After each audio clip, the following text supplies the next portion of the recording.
तस्वीर है 1961 की, तो अगर सुभाष चंद्र बोस 1945 में मर गए तो उसके बाद उनकी तस्वीर हो नहीं सकती। राइट। मगर सच में एक तस्वीर है 1961 की, अच्छा, पेरिस में खींची हुई, जिसमें सुभाष चंद्र बोस खड़े हुए दिखते हैं। अच्छा, ऐसा भी माना जाता है, और जो जिन्होंने देखा होगा या जो उनका साथ दिए होंगे, कुछ लोगों को तो पता था ना कि वो प्लेन क्रैश में सुभाष चंद्र बोस गए नहीं है, ये तो प्लान किया गया था। इसका प्लान करने का एक अलग कारण है। वो कारण ये है कि जब इंडिया और ब्रिटेन के बीच में ये संधि हो रही थी इंडिपेंडेंस की, ट्रीटी बोलते थे। हाँ, ओके। तो जब ट्रीटी साइन हो रहा था उसमें बहुत सारे पॉइंट्स में एक ये भी पॉइंट था, इस ट्रीटी में क्लॉज में पॉइंट था कि सुभाष चंद्र बोस जब भी लौटेंगे देश, भारत देश, तो उनको हमारे सुपुर्द कर दिया जाएगा। अच्छा, बिकॉज हमारे लिए वो वॉर क्रिमिनल है। अच्छा, ओके। उसने आर्मी तैयार की और हमारे खिलाफ लड़ा, तो he is a criminal for us.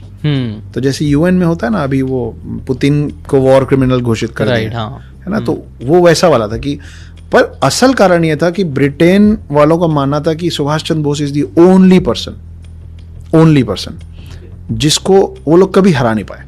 अच्छा। And they wanted to bring him there to tell the coming generation, आने वाली पीढ़ियों को बताना चाहते थे कि भारत में कोई व्यक्ति ऐसा नहीं था जो हमसे ज्यादा स्मार्ट था।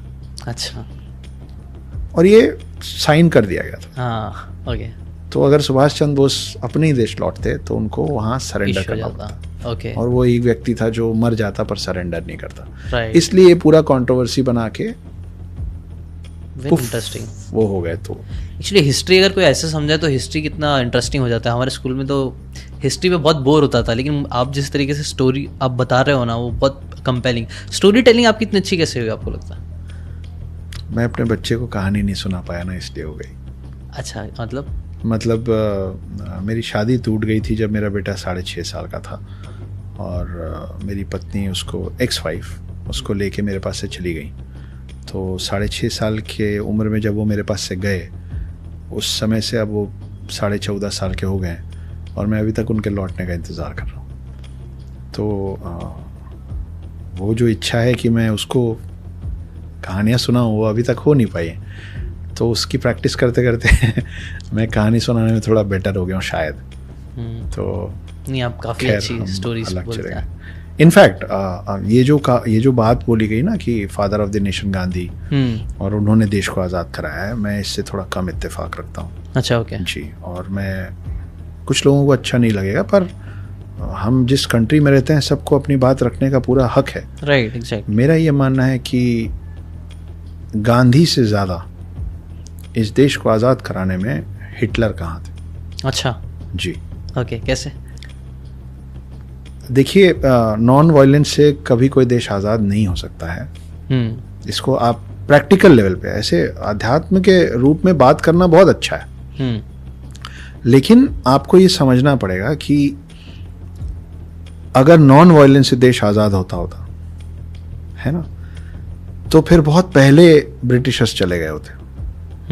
ब्रिटिशर्स जिस समय गए हैं उस समय उनकी रीढ़ की हड्डी तोड़ दी थी जर्मनी से हिटलर ने।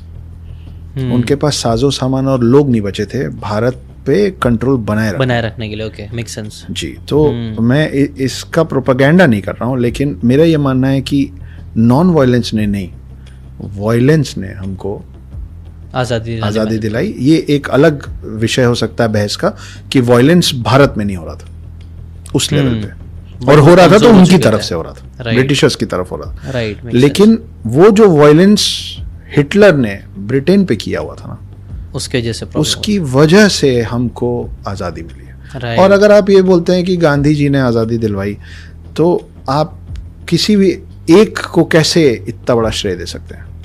बाकी लोग भी तो कर रहे थे। अभी हम सुभाष चंद्र बोस की बात कर रहे थे, राजगुरु, अताउल्लाह खां, कितने नाम हैं, कितने नाम, कई सारे भगत सिंह हैं। तो या तो सबको क्रेडिट मिलना चाहिए या किसी एक को नहीं मिलना चाहिए। और अगर आपको किसी को देना है जो इनमें से कोई ना हो, तो मैं अब आप देखिए, इससे बड़ी विडंबना नहीं हो सकती।